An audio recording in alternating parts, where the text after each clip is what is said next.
the focus is on the individual performers that we have seen here, whether it's Aaron Judge chasing a triple crown, we know what he's doing, or Pete Alonso chasing the Mets all-time home run record, or possible MVP. And while the Mets have never had an MVP, it's just not something that me as a sportsman, I'm more about the team. I'd rather talk about the team success and get behind that.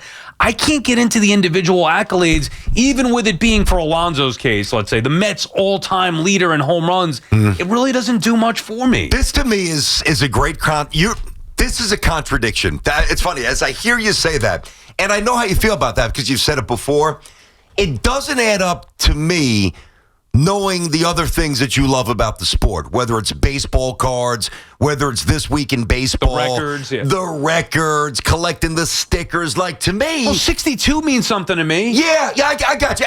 Listen, I will say, and I don't mean this as any shade, and I've been on basically the top 3 MVP bandwagon for Pete, so this is not shade. I mean, it's not like it's Hank Aaron's home run record. It's it's not. Right. It's the Mets home run, and I don't mean that as a shot. No, but it means something to the Met fans, and it means something to the Mets. But I don't know. I just think about when I was first introduced to baseball. Well, when I was first introduced to any sport, I didn't associate records like Wilt Chamberlain or Y.A. Tittle with football. But I remember very distinctly being very young, knowing about Joe DiMaggio's hit streak or Ted Williams hitting 400. I'm surprised the way you love baseball that these records really just, you don't get into them. I'm sure that when the moment comes, and I want to have a little fun later on where we could kind of have our Pete pool and see when he's going to hit it, against who, home or away, whatever, if you project forward to get to those 10 more home runs. But and now I was at a game, I remember the game that I was at with Evan, actually, where we were sitting together. I don't know if we went together, but we were sitting together at Citi Field where Gary Sheffield hit his 500th career home run. Maybe certain benchmarks like that are more impactful, and the fact that I can even remember that I was at that for an insignificant, like Gary Sheffield was an insignificant Met, but I remember the moment, okay, so a 500th home run, maybe that could be something special. This home run record, it doesn't really mean a lot. And maybe it is because of the futility prior. Like, David Wright was not a home run hitter, and then his bad back took him out. Darryl Strawberry, if he were a lifelong Met, he would have had he should have hit 500 career home runs. Yeah, so, there's almost an underachievement and disappointment when you think about Straw and Doc with the Mets. Right, so now it's not minimizing what Pete is about to accomplish, because I do think Pete Alonso's legitimate, but he's still, I don't want to say in the infancy of his Mets career, but we're still early on. He's 30 years old. Like, he's still got years to go to tack onto that. The person who maybe chases Pete's record one day, assuming Pete stays here for 4 years, all right, maybe that'd be a bigger deal. I just personally can't get behind it. The MVP, a little different only because I've never seen it as a Met fan. The Triple Crown for Judge. I don't know. Those are special individual accolades that are nice, and it's like R.A. Dickey winning a Cy Young or Reyes winning a batting title. To me, it's like, I don't really care about Let me ask you this. Just back to Pete, specific to Pete, would it feel different if he had just signed the 6 or 7 year deal? Is part of the steam that's taken out of this a little bit for you from a record perspective? You don't know if he's going to be here next year. No, I think that, I would admit that it bothered me a year ago, thinking long-term, like, oh, Pete's going to get the home run record, he's not going to be here or whatever. Maybe that's a little part of it, but I think it's more about the, I hate to use the word futility that the Mets have had, but that's the second time, by the way, you used it. I know, but it's not a... To me, it's not a special record. Like, I hear you on that. It's their franchise record, so it's special to the Mets, but it's not like it's some great feat. Yeah, but you got to start somewhere. So think about this. So the reason why you were so, and not to put words in your mouth, but just remember the conversations you and I had, the reason Sal was so pumped up about, first of all, Cohen buying the team, but really the Soto acquisition, is that it raises the profile and obviously heightens the credentials and the aura of the Mets. Now, that's a slow step-by-step process. You can't buy your way there, but you can accelerate it, right, with the right moves and with money. And, over time, when Pete goes by Strawberry and then, let's say Pete gets a 3 or 4 year deal, I'm just throwing this out there, and let's say Pete finishes with 450 home runs as a Met, or maybe 5 if he stays healthy and he's here long enough. Well, now the records become more revered because they are more records of like benchmark significance. Right. Yeah, that I could see, but that's projecting it forward. This particular record is not really doing much for me, I'd rather, and I love Soto and predicted he was going to win the MVP, but I want the team's success. That's what it's about. I never got Well, you got both so far. Well, now, yeah. It's not like the Mets are languishing 11 games. I can see if the Mets were sitting here in fourth place. Well, as I said yesterday, and I think this is the bigger picture stuff, think about what we're talking about.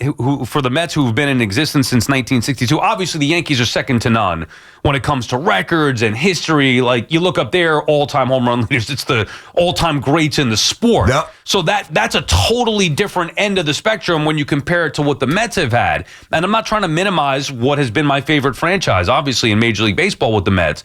But really now we're witnessing the beginning of what we expect to be a legitimate top-tier, upper-echelon franchise. Lindor, Soto, Alonso, arguably, when all said and done, I think are going to be the three greatest position players that the franchise has ever seen all together at once. Now, maybe 5-10 years down the road, they start to build some records that in 15, 20, 30 years down the road, some people will be chasing. That makes it more special. But right now, it's kind of like, oh, yeah, well, Piazza was a Dodger. Yeah. Wright got hurt. Yeah. Strawberry Reyes left.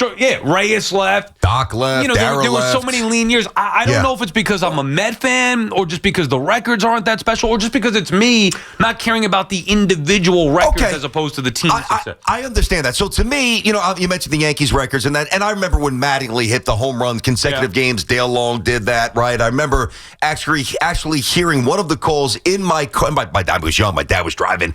I guess we were on the Gowanus. We were going to my grandma's house, and I actually heard Mattingly. It was the one in Texas that just went over the left field wall over Pete Incaviglia's head. If you're old enough and you know the visual, you know what I'm saying. If not, go YouTube it, right?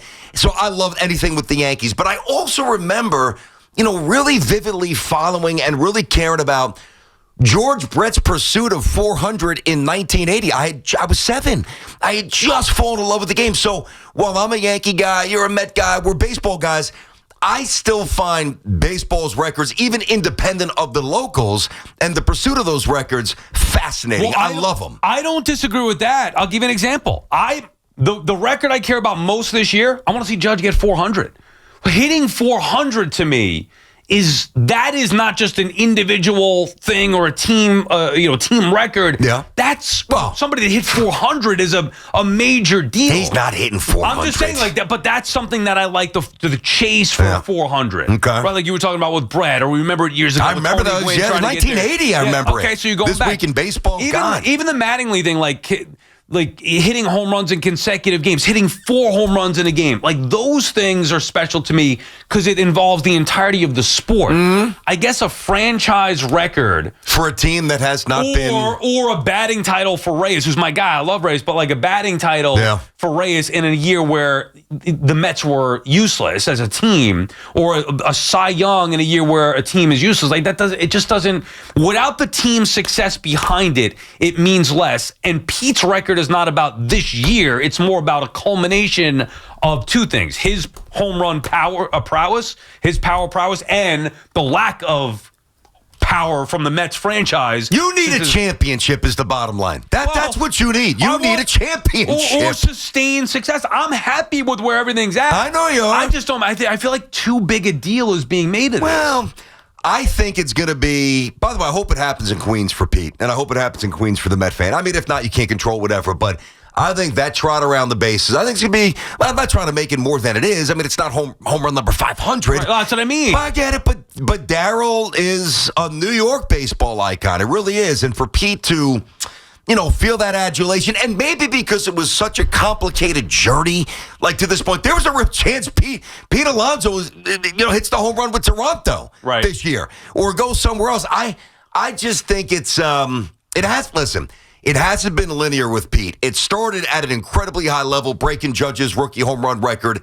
And then it was really good the first couple of years.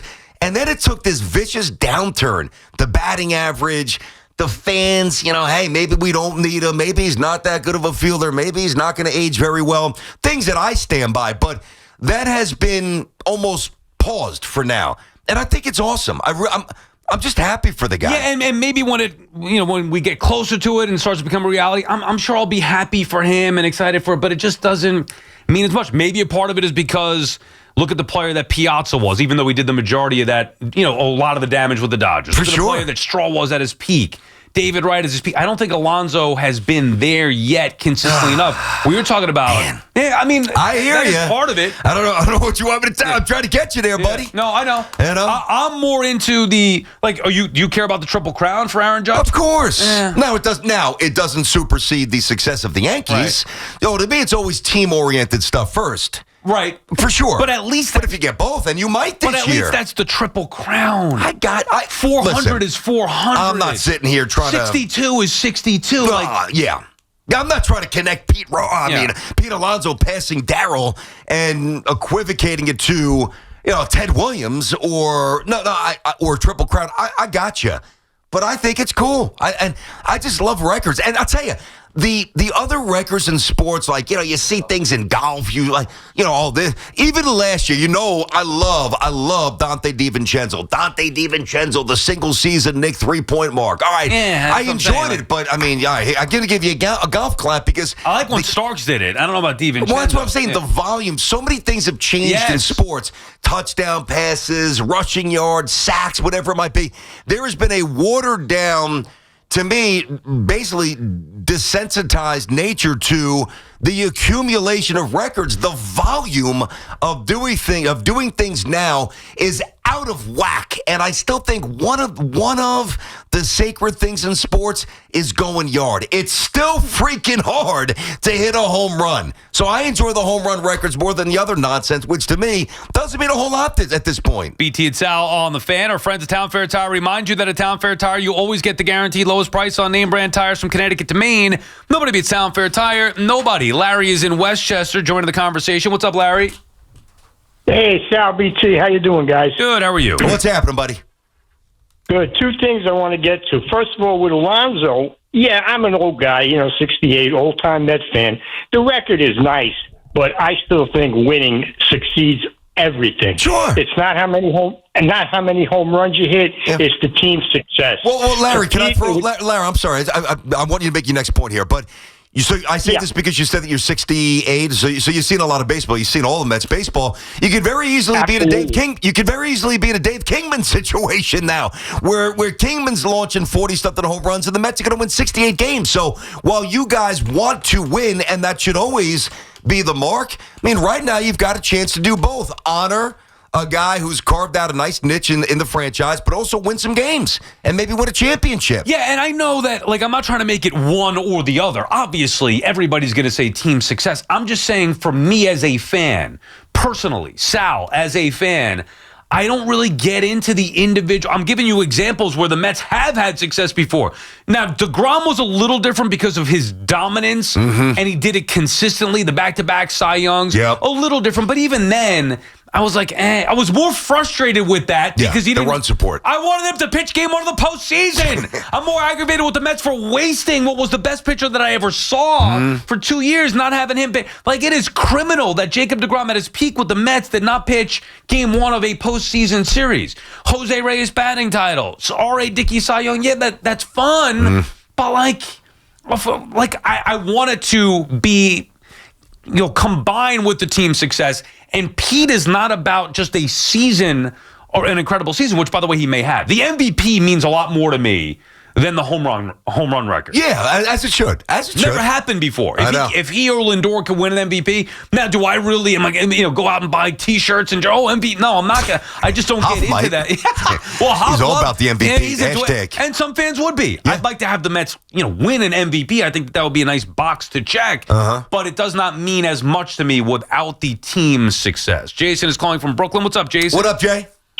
Hey, boys. Good morning. Sal, I'm totally with you. I think it's awesome, and I love Pete, and I'm getting a real high this year off of him carrying the team and being just super consistent, not going after crappy pitches.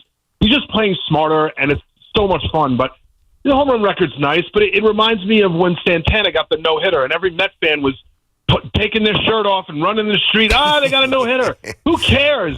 And then it cost him his career, and he was never the same pitcher again because they had to go after that stupid thing. it's like, I know the home run record is a little more significant because, BT, I totally agree with you. The home run has not been watered down. If anything, it's been purified after all the steroid crap.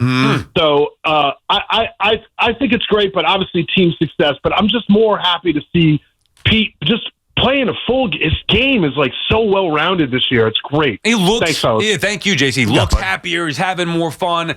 That's the more important thing. Not chasing down a franchise record that, when you compare it to others, is not really that great. I will say the no-hitter to me was different. As a fan, I always wanted to go to the game that the Mets threw a no-hitter. That was a big deal. They didn't have a no-hitter. I saw the Yankees throw endless no-hitters in my prime as a fan. Sure. I wanted the Mets to get a no-hitter. I wasn't at that Johan no-hitter, but that was a big deal. And even now it's looked at as less than because it's, fair ball, foul ball by Beltran, but still the no-hitter was a little bit different. That to me was a bigger accomplishment even than the home run record. It was a good one-hitter. He was good. Yeah, no, I mean, listen. Here's the beautiful thing I think about the pursuit for Pete here. So, granted, it's not that massive historical benchmark, but if you love Pete Alonso, and there's a legion, an army of young fans, because younger fans don't fixate on the flaws as much as we do. Like, we sit here and we talk about, is he worth 7 or 8 years, 6 years? What's the market going to be? Well, he's 30, he's right-handed, he plays first base, he's a righty batter, blah, blah, blah. Batting average going backwards before this year. When you're 8, 9, 10 years old, you don't focus on that. Right. I didn't focus on that as much.